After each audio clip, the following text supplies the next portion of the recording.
Yun, good day mga kalapatids. Welcome back sa The Good Birds Love TV, kung saan ang bawat lipad ay may kwento. At kung bago ka pa lang dito sa akin channel mga kalapatids, welcome na welcome ka dito. Basta wag lang kalimutan mag-like, mag-subscribe at syempre i-click ang notification bell para lagi kayong updated sa mga video natin dito sa ating love mga kalapatids. So ano pang hinihintay natin? Tara na, let's go! Ayan mga kalapatids, for today's video nga pala, mag-aabang tayo ng ating mga ibon. Bali second lap na namin sa may Tugigaraw mga kalapatids. Bali na release nga yung ibon natin doon ng 6:10 mga kalapatids. Start ng abangan naman natin ng ating mga ibon is 9:34. Bali quick update lang tayo dito sa ating mga flyers dito sa taas mga kalapatids. So far okay naman yung mga ibon natin dito. Wala na talagang tinamaan na one eye cold. Bali yung meshware natin at saka yung smartboard natin naka-ready na. Magpapalit tayo maya maya mga kalapatids pagkatapos ng abangan. Weather check naman tayo mga kalapatids. Sobrang init dito sa ating area. Ayan o. Pero kahit papaano mga kalapatids, kitang kita naman yung bundok Arayat. Yan kasi yung talagang markings ng ating mga ibon. Lalo na madalas dyan yung daanan ng ating mga ibon mga kalapatids. So ayan mga kalapatids, habang nag-aabang tayo ng ating mga ibon, konting kwentuhan na muna tayo mga kalapatids. Kayo mga kalapatids, tulad ng tanong ko kanina, ano yung mga binibigay nyo supplements o pinapainom nyo sa mga ibon nyo mga kalapatids galing ng derby? Ano yung mga patukang binibigay nyo mga kalapatids?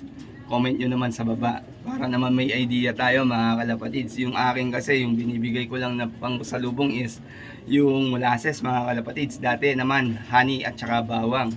Yun na nga mga kalapatids, time check tayo, 9:34 na mga kalapatids. Start na tayo ng abangan. Dito muna tayo sa ilalim magabang mga kalapatids. Sobrang init sa taas. Kaya mga kalapatids, dito kitang kita natin pagdating ng ating mga ibon. Sana meron tayong mapalusot ngayon sa Tugigaraw mga kalapatids. Tara, abangan na tayo.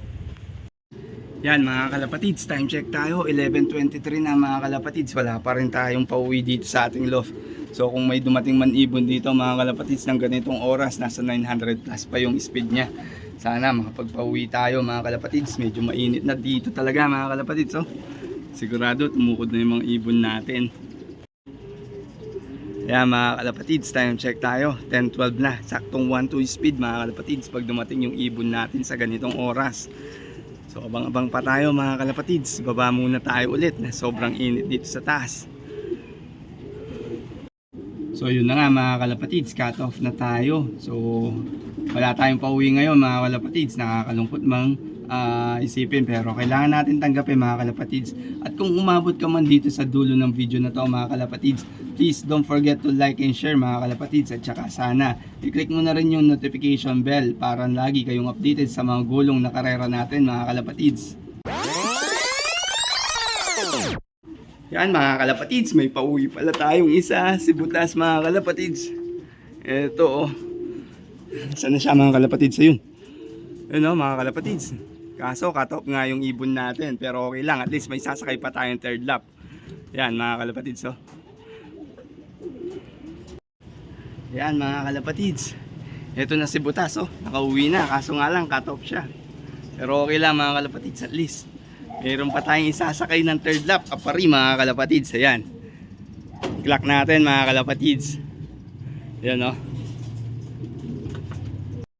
Ayan mga kalapatids, meron pang humabol si Butas mga kalapatids. So nakuuwi pa ng Tugigaraw, kaso nga lang medyo cut off siya mga kalapatids. Di pa siya umabot. 105 yung cut off natin, dumating siya ng 114 mga kalapatids. Sayang. Ayan o, kaya pala mga kalapatids, iniinda niya yung one eye cold niya. So gagamutin natin to kagad mga kalapatids para ma-recover. Yan. So meron pa tayong isasakay sa third lap mga kalapatids, sa pari lap mga kalapatids. So